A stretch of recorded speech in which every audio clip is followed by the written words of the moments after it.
All right, welcome back. Thank you so much for staying with us. You're watching Morning Cafe, and I want us to shift gears and talk matters education now. And this is CBC or CBE to be specific.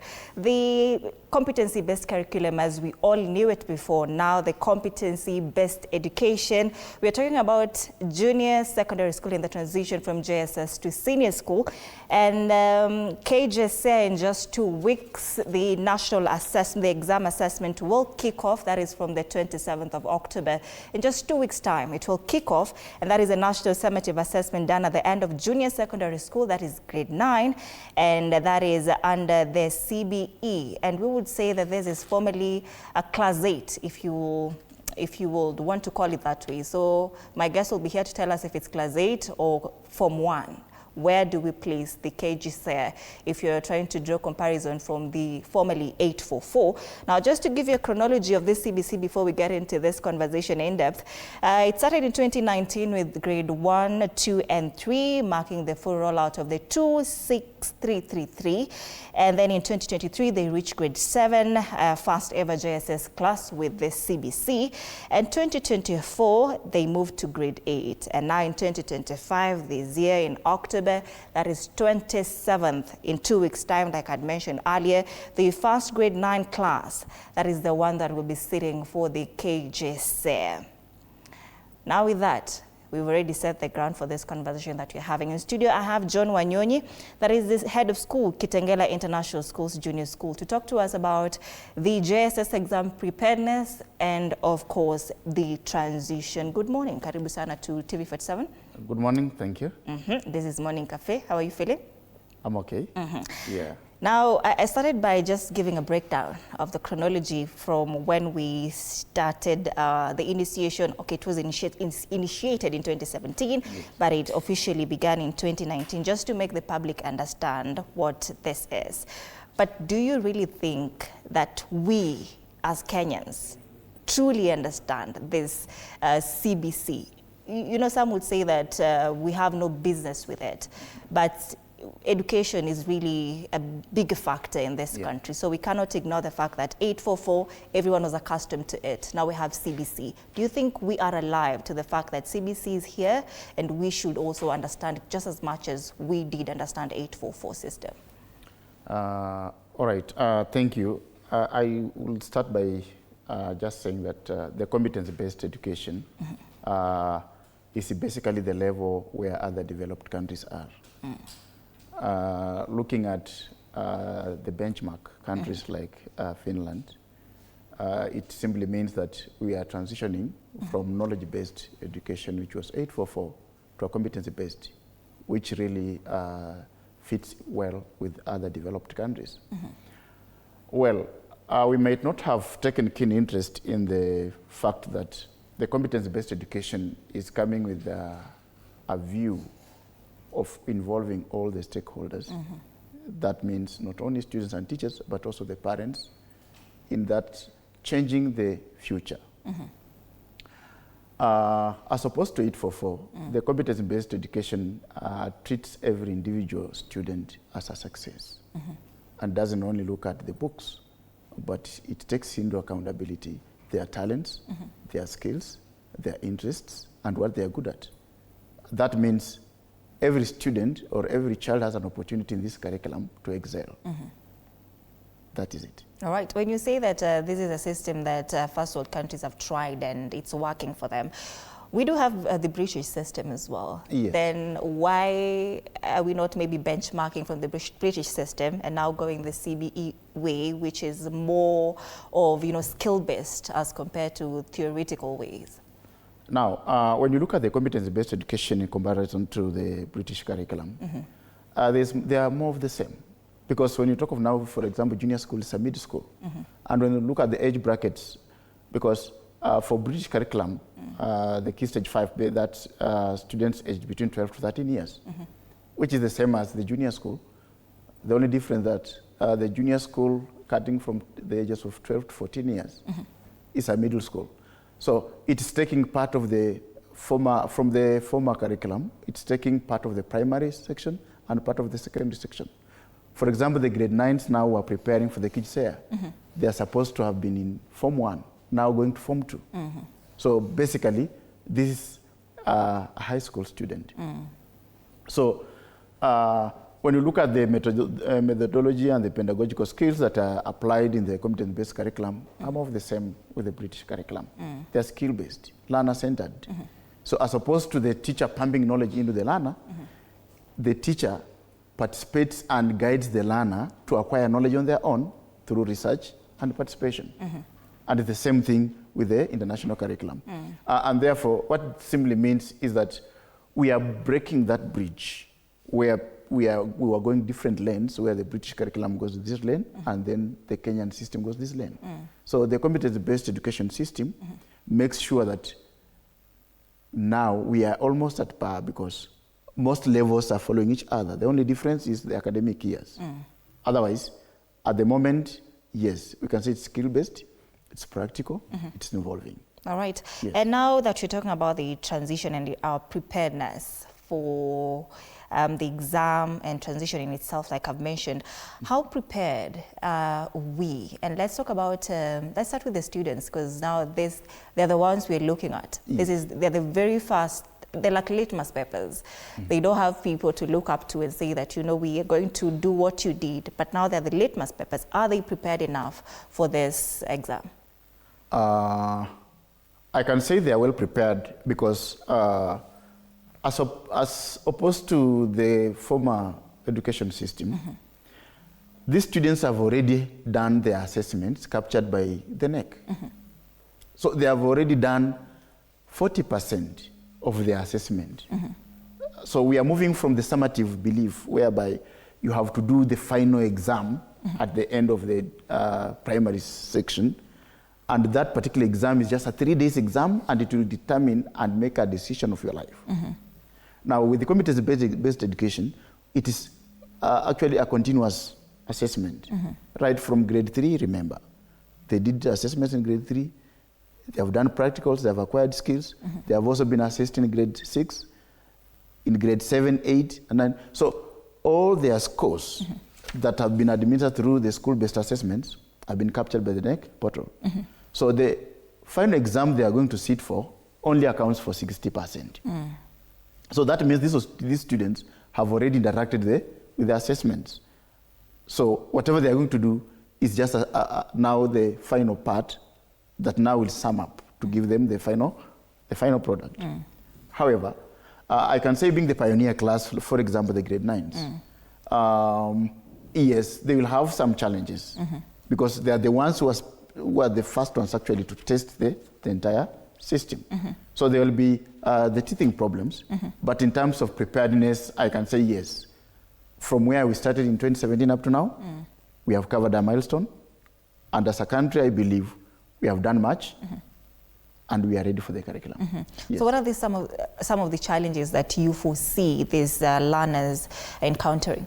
I think the learners will have a challenge of culture shock in terms of the way the examinations are set.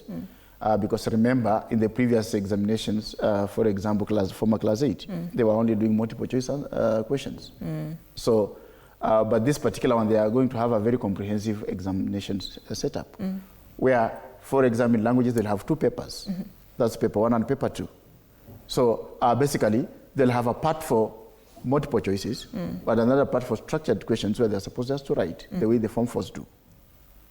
When you look at even the content itself again, is another challenge, because the content is blended, cutting across from the CBC itself, and the curriculum has been made in a way that it has absorbed most of the content from the secondary school. So the content and the way they are going to react on that examination is more in a mature way. For the people who tested the 844 curriculum at its beginning, when it was still not reduced to 5 subjects, these students are going to experience the same, because those people during the 844 that was original before it was changed a bit, the content was a bit, I can call it tough, complex, and complex. So these students are going to encounter a complex assessment at an age where we are not sure whether they anticipated that. But now, being the pioneer classes, they'll have opened the way for the other levels. However, having interacted with many students from across the region, the country, both from public and private, for sure the candidates and the students in the entire CBE education, they have adjusted and they are used to the system and they have embraced it. For your information, they are more ahead than the parents and some teachers. Interesting. Yes. And now that you're talking about culture shock, you see for 844, for instance, we had exams that would prepare students or learners for that particular exams, KCPE, yes. KCAC, and I'm talking about things like mock, JSS. Don't these students or learners, I should be calling them learners, right? Yes. Don't these learners have, say, exams that will prepare them to avert that culture shock that could come about by, being the pioneer class with JSS? I think I need to change your mindset a bit and believe. All right. That the competence-based education is not knowledge-based. No, it is skill-based. We are looking at the competencies. So it's not all about mastering and memorizing the questions and answers, right, or practicing how to answer. It's all about your skill, your ability, your competency. So when they are doing their assessment, even the way the tests are, or the assessments are structured, they are structured to reason the way you have been acquiring the skills, and not memorization. And they are more practical. How did you make your hair in the morning? Will you need to memorize that? How do you cook chapati? Do you need to memorize that? Everybody has got their own recipe, you understand? And the way the learner will bring out their reasoning, basically, it will be bringing an idea that all answers are almost the same as long as we arrive at the desired product. So if we took different routes going to a certain destination and we all arrive there at the right time, is there anyone who used the wrong route? As long as you arrive. All of us used our routes, but they were all right. And we arrived at the right destination at the right time. Yes. And right, that is what you're saying is right. CBE, more practical and skill-based, reducing over-reliance on exams, yes, and focuses on more continuous assessment. Interesting. Now, the whole country, around 1.13 million students are preparing to sit for KGCSE. Yes. I don't know how your school, for instance, is aligned with this particular number, and how many students you have that have registered or that are going to sit for this exam. Yeah, in Kitengela International Junior School, we have an average of 200 candidates who are prepared to sit for KGCSE. And therefore, we have taken quite a good percentage from the total population that is expected to sit for that particular examination. Yeah, and we believe that all students are aligned and well prepared for the assessments, just to see how the first cohort will behave. Yes. All right, we were talking about are the students prepared for this?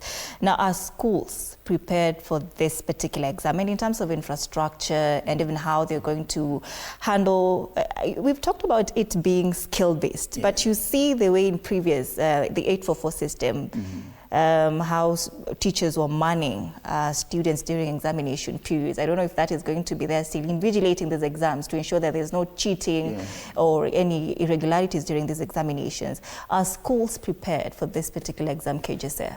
Yes.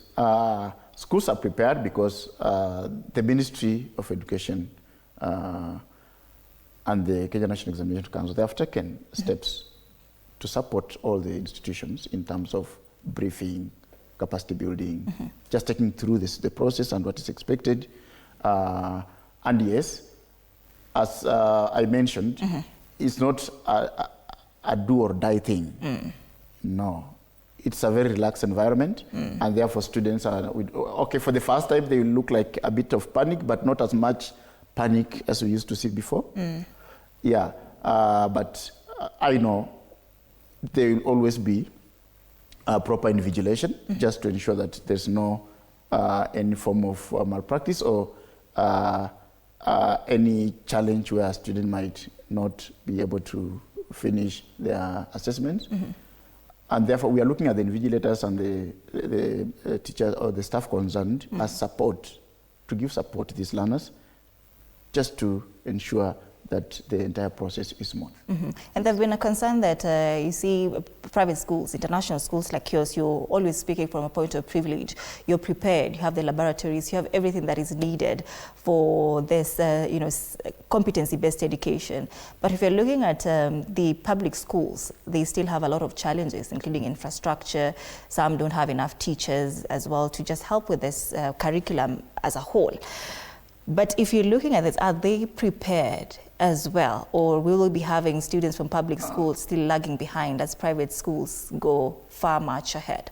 All right, I will change that perception from the public. And I want everyone to get to understand this. When we talk of being privileged and maybe having an upper hand, there's that notion that private schools are well off, yes, as compared to public schools. It's wrong. It depends with where you are located, your region, how exposed is your environment, then also the level of the institution in terms of infrastructure and financial muscles, which cuts across public and private. Myself, I'm a coordinator of we call it Capshoms cluster schools. And Capshoms cluster schools, with over 30 schools, we have got more public schools in that group than private. For example, out of 30, 17 of them are public schools, from Western, from even here in Kiambu, from Nairobi, from Machakos, from Makueni. So some public schools that are centers of excellence, and others in stable regions in terms of economic activities, they are also well prepared and they have got facilities. The same way, private schools located in marginalized areas also are struggling with infrastructure and facilities. All right. So it cuts across. There are those private and public schools that are well positioned, like Kitengele International School. And as well as we have got those public and private schools that are disadvantaged. However, with the competence-based education, we are put in a way that all students have got an equal access to what's required. That's why even the teaching and learning materials and resources are actually just made from the available local materials. So they improvise. They don't need to go and buy expensive things, the way people were exaggerating when we began this curriculum. Is that giving them the same experience, really? Of course. What's the ultimate point? The ultimate point is to meet the objectives of a given strand or substrand.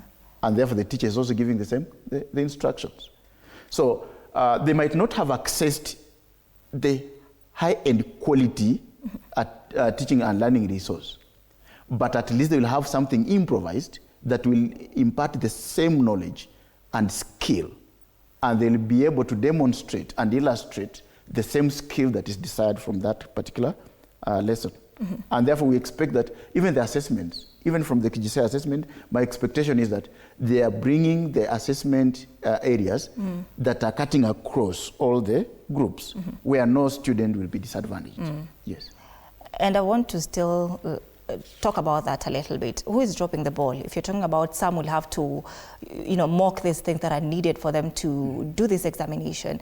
I'll give an example of an orange. One has an orange could be affordable, but let's say somebody from a marginalized community, maybe that is something that is expensive for them.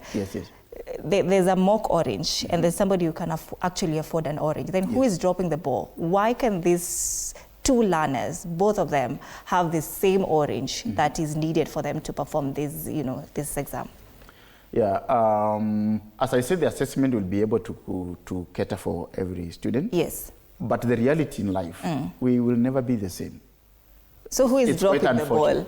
Because education is guaranteed for in the Constitution. Yes. So why are others disenfranchised? I look at the universe. Are all our countries equal? They are not. It means there are some who have already developed, and there are those who are developing, like Kenya, right?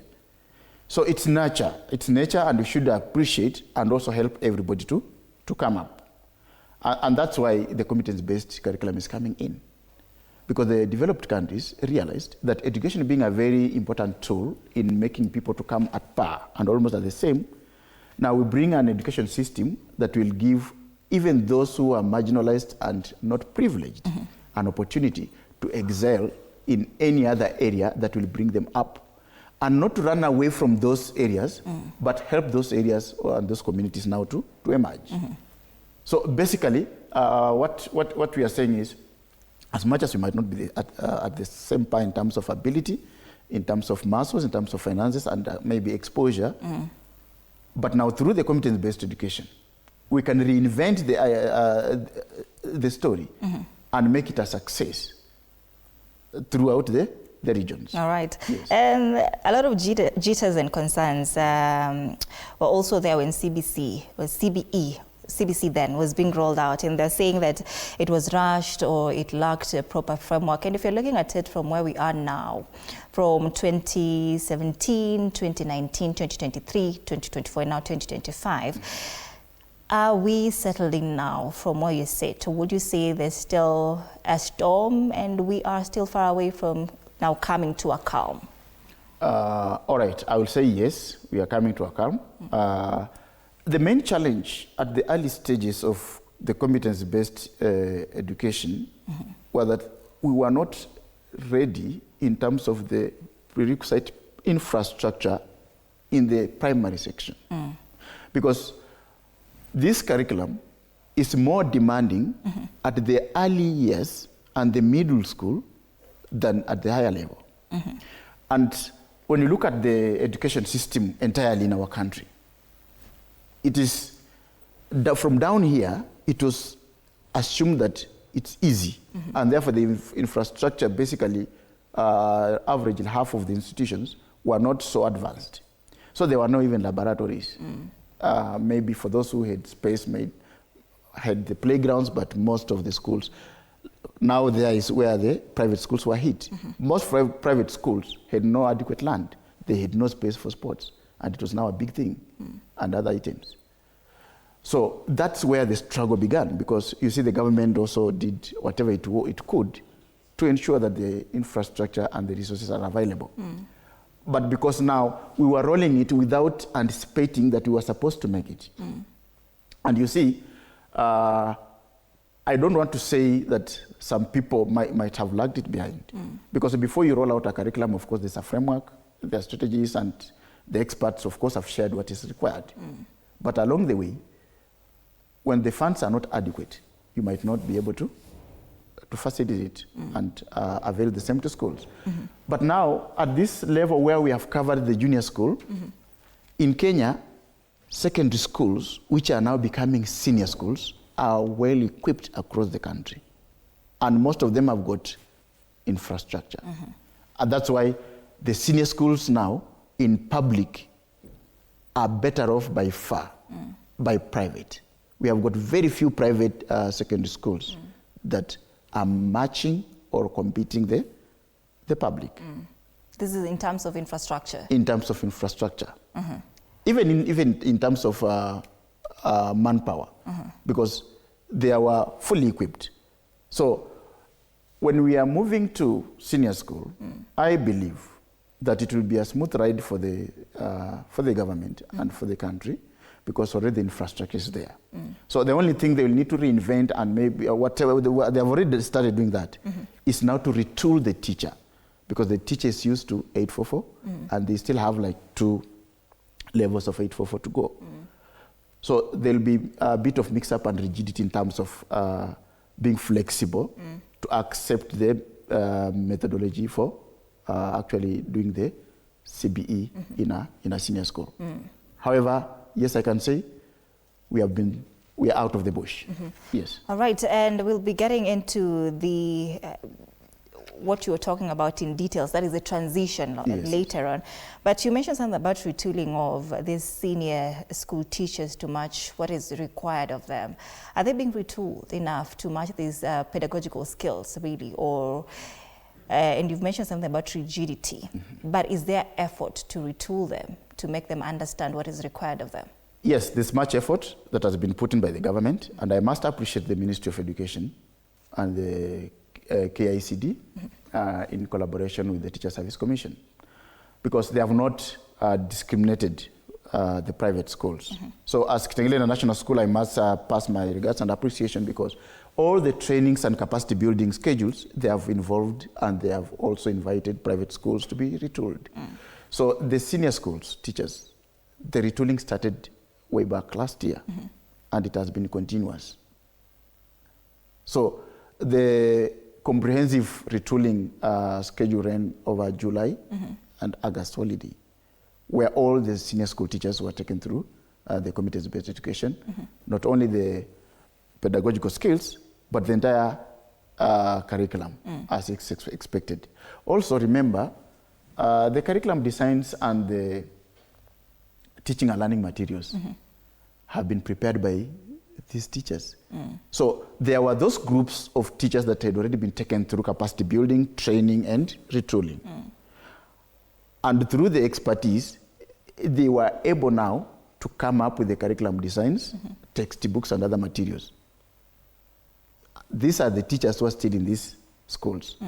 So we don't expect much trouble, but yes, there will be some few people who will have still that aspect of rigidity, but with the time, it's the same thing that happened in primary schools and junior school.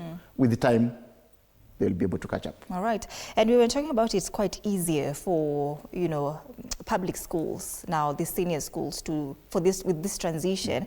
Is it because grade 9 was now domiciled in the junior schools, junior secondary schools? Now there was one class which was vacant. That is the Form 1. Form 1 was not operational. Yes. Is that the case? And would you say that is the reason as to why public schools are more privileged in terms of infrastructure, but past grade 10, then moving forward, it's similar throughout and through, then what happens as they move forward? Yeah, it is still a smooth ride.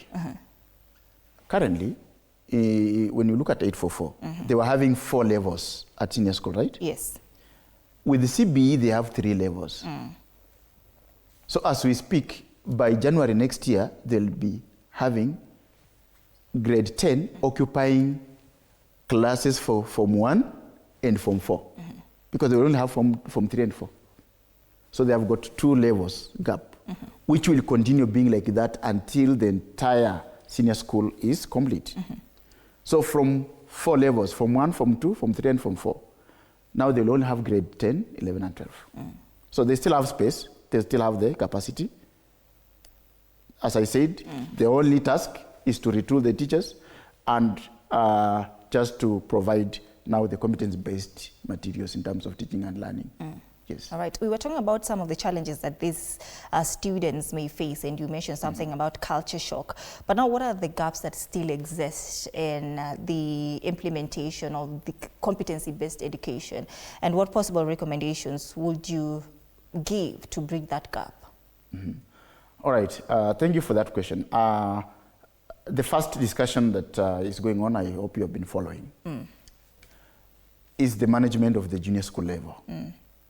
I think because of the rationalized curriculum and the reinvention of how the structure will look, domiciling grade 9 in comprehensive schools, it is something that brought a shift a bit. And looking at all the other countries that are using the same education system, the junior schools, which are termed as the middle school, part of it, are actually independent. They are being run by a complete administration. But now you look at currently, there is a very tough tussle between the primary head teachers and the junior school teachers, where junior school teachers feel like, no, we actually, we belong to senior school. They need autonomy. Yeah, we are supposed to be, junior and senior school, we have same qualification. And therefore, our qualification and our professionalism is not supposed to be associated with the primary. But now with the comprehensive schools, they are still under the leadership of the primary. So I'm hoping that they'll be able to resolve that tussle in good time, because the ultimate impact will be negative to the outcome that the students will be able to give. Because it's clearly that there is lack of proper administration and leadership in that particular level of education. Then from there, we need to also look at how to reinvent in terms of the selection of learning areas or subjects. Having interacted with these learners from grade 7, 8, and 9, I'm not quite sure if they are mature enough to make a final decision at grade 10 that this is my career. Right. Because I remember even during the 844, most of us, we had ambitions and big dreams in terms of the career pathways or choices we wanted to make. But at Form 4, by the time we were filling the university forms, our minds changed about it. And even after KCSE, the career you wanted to be, you changed, you became something else. If you picked 10 people randomly and asked each of them if they are really in the career that they decided to be after class 8, out of 10, you'll be likely to get 1. 9 would tell you, we wanted to become something else. But eventually, fate made its way and we became what we are today. So it will depend with whether fate will throw you to the positive side or on the negative side. So I'm looking at it for the experts. They need to relook at it again and think deeply. Are these students ready actually to make up their mind and say, I'm taking STEM to death? Or they will reach at grade 11 and say, wow, I didn't expect this STEM to be the way it is. I think I can do better in sports. They need to think, are these students at that age, are they ready to make such a decision? Or we give them some leeway that they can gamble with 2 or 3 so that by the time they are in grade 12, they are able now to shift and get a stand.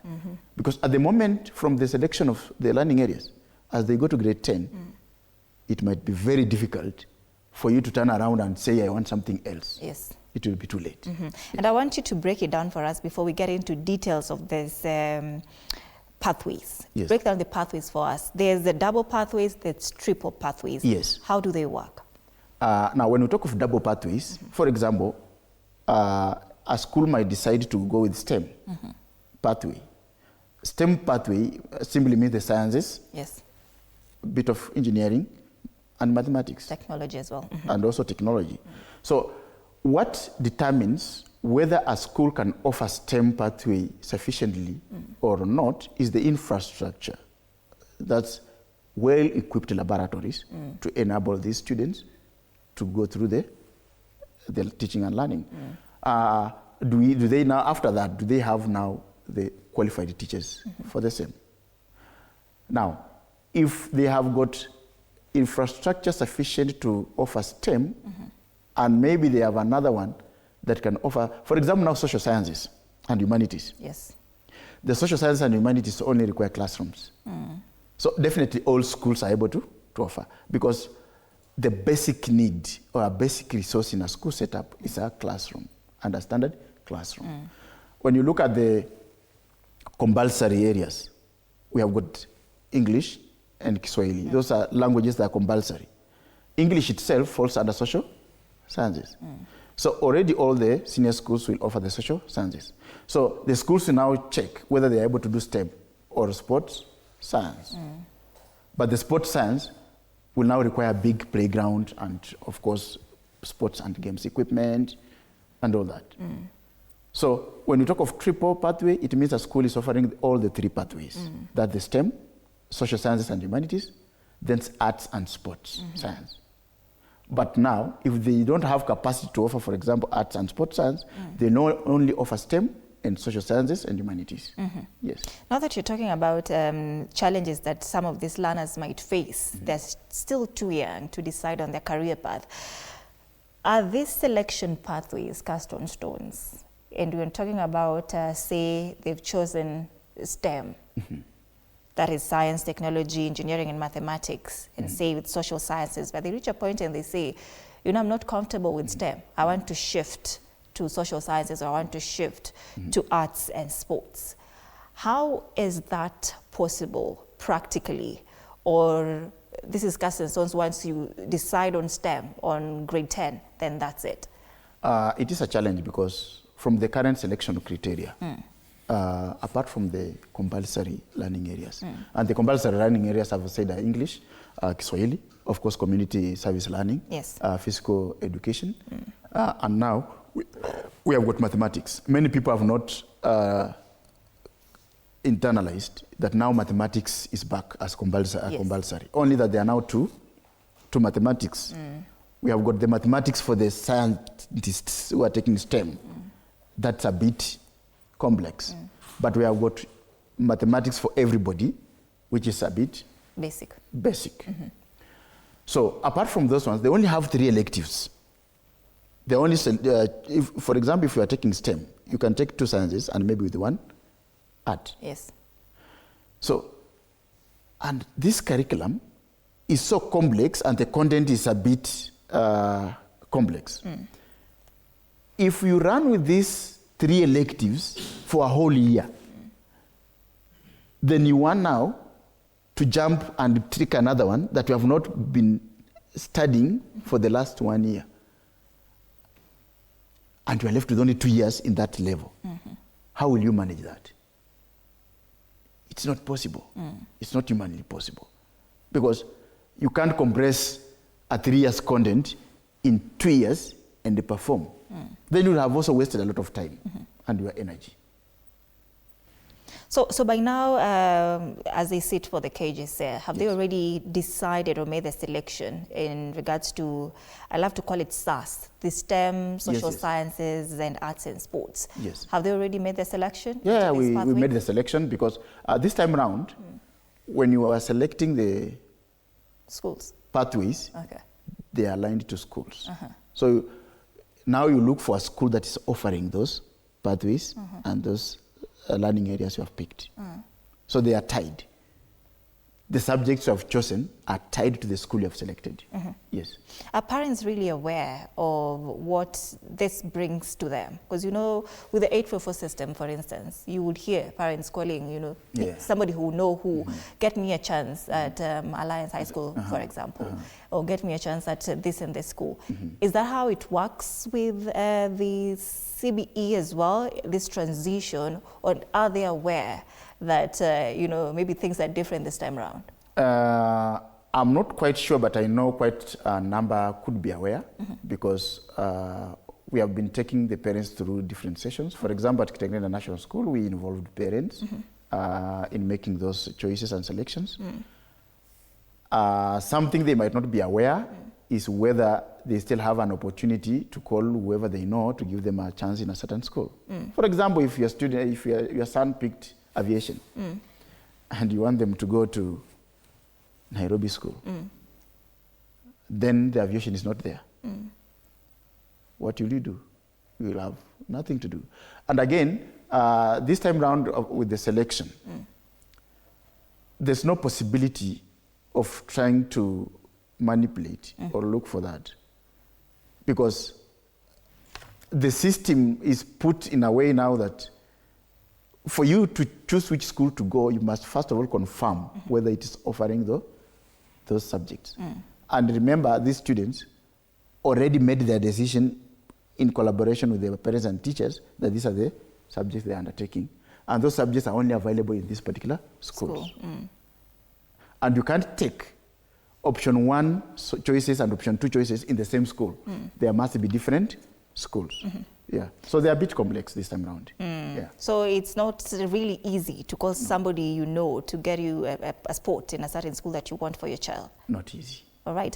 And how do you address the issue of teachers, well, maybe some who are say have fewer workloads. Now, if in cases where some subjects are fallen off in some schools, say, you know, a lot of people are not taking STEM or a lot of people are not taking social sciences, then how do you address some have more workloads, some have fewer workloads? How do you address that? Now, I would look at it in different perspectives. Obviously, for private schools, they will need to reinvent and see. Yes, the hard truth is now some teachers might be shed off and others employed, depending on the areas of their expertise and specialization of the learning areas. Then maybe for the schools that are comprehensive, they might share learning areas across. For example, if a school is near a junior school and a senior school, these are professionals with same qualification and same experience. They can be able to teach across the board. Remember, up to date, junior schools across the country, particularly in public schools, they are not completely, the staffing is not complete. And that's why the government, through the Teacher Service Commission, is trying to ensure that they now pick teachers who have advanced from primary section to join the junior school, and also look at a possibility of moving some teachers from senior schools to junior school. That's already going on. And I believe that once we settle and have the grade 9s well placed, I know all schools will review the staffing model and be able to share and place teachers in different other schools. There will be schools that will be overstaffed, and there are schools that will be understaffed. For the teachers in the Teacher Service Commission, obviously, some will run with fewer workloads, because even if they wanted to balance, they already have a deficit of one level, and it will continue like that. And eventually, that will be the system of three levels. However, the numbers and the population, or rather the number of the candidates joining the senior school, they are also overwhelming. That means if a school was 2 streamed, there are very high chances of that school being 3 or 4 streams. Right. And therefore the workload will be able to spread.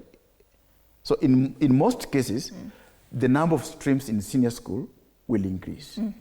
And therefore, the workload will be available for those teachers. With that influx now, Yes. is there a possibility that some of these learners will not be placed into senior schools? Or is it a guarantee that once they're done with JSS, this KJSS, now they're going to be placed in a certain school? 100% transition policy by the government. It will work. It will work. It must. It's a reality. Okay. Yes. All right. Every student must be placed in a school. Yes. And the issue of STEM, a question will be that, you know, with 844 we had physics, biology, chemistry, which of course sciences. Yes, yes. Then what's different now when it comes to CBE? When you're talking about STEM, we had physics, biology, chemistry. We had mathematics. I know you've mentioned mathematics now. There's complex and there's basic. But these sciences, what is different from CBE and 844? Now, as you've mentioned, 844 didn't have things like technology, technical studies, and maybe we talk of aviation, now fully put in the system. Talk of subjects like woodwork, talk of metalwork. Those are the things that are now coming back. With chemistry, biology, physics, what's different? The content for the usual pure sciences and applied sciences, the content is almost more of the same, but just made in a way that is able to be taken through a period of 3 years. Remember, the normal chemistry we know was spread into 4 levels. But now the current chemistry is spread into 3 levels, but also brought in with advanced technological skills. So we expect some advancements in those learning areas. Yes. And in your own observation, have schools been able to complete the grade 9 curriculum in time? Or are there gaps that you still see that might hinder the KJSS examination? Unfortunately, not all schools manage to finish in time, because for example, ourselves at Kitengela National School, we normally finish the syllabus by June. But this particular time, we were not able to finish by June. We finished by September. So that means a delay of how many more months? Three months. About, yes. Yeah. So schools that were used to finishing the syllabus by end of the year, for example, October, it means they did not finish the syllabus. They left some bit of maybe 2 months. So, and this was brought by the revolving, and the curriculum has been evolving. Because remember, when we began the junior school, they were doing 14 learning areas. That's like 14 subjects. But now we said, now this is too much for this student. So they rationalized and made them 9 learning areas.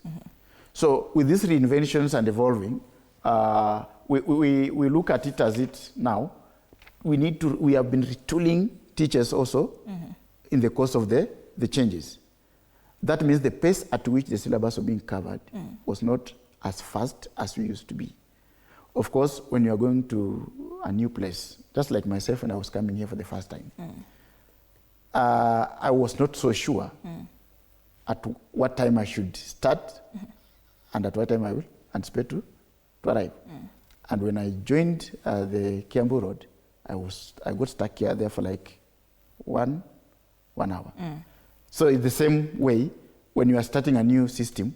Of course, people will be curious, people will be careful, they'll be a bit slower, not to make a mistake, and also they keep learning as they climb it. So that was the challenge for this year. But I believe now next year, most schools have readjusted and they have gotten used to it. They'll be able to bounce back to the syllabus coverage timelines. And for example, now at Kitengela National School, we have said, yes, we are able to cover the syllabus next year by June, because now we are settled. Yes. It might have delayed, but I'm hoping schools are now done with that. We have 2 weeks. Yes. 2 weeks to the exams. Yeah, definitely. Now, as we wind up this conversation, maybe what kind of support would you think the schools and learners would need even as they prepare for the KJSS examination? First of all, I think the most important thing is the emotional support, because these students are like experiment class. They are facing this assessment for the first time. We need to support them emotionally, psychologically, and basically provide for them a very humble and friendly environment at home. Let us reduce pressure so that they are at peace with themselves. Let's keep encouraging them. Unfortunately, there's nothing much we can assist in terms of when you tell parents to revise with them, whatever they have covered and the content they have, the parents might not have that capacity to help them. But they can be able to provide the internet for them to do their research. They're bright students. They're also enlightened. So if we provide internet and the gadgets for them to do research as they study and revise, because that's where they get the content. Also, the available materials, let us try to avail to them textbooks and other experimental materials, just for them to keep interacting with them as they wind up their preparations for the exam. Then maybe for the teachers, just also support them, because they are preparing a team that's going to a new field with the new experiences, with the new expectations. So let's support them emotionally, socially, psychologically, and if possible, if you have a candidate anywhere, just ensure that the environment is peaceful, minimize noise, try to brighten them up, talking to them nicely. Yeah. That's it. Yeah. All right. Thank you so much for making time for us to have this conversation on the transition from JSS to senior school. That is John Wanyonyi, head of school, Kitengela International Schools Junior School, speaking to us about that particular conversation, the transition from JSS to senior school and the preparedness ahead of KJSS, which kicks off just in 2 weeks' time, starting 27th October to 31st October this month. Once again, that is the first grade 9 class to ever set for national examination, the KJSS, under the competency-based education curriculum, and this will determine the placement to senior secondary schools, where now they will be forced to choose the pathways: STEM, social sciences, or arts and sports. That's it for this conversation. Thank you so much for watching. My name is Anne Odida. You're watching Morning Cafe. Good morning.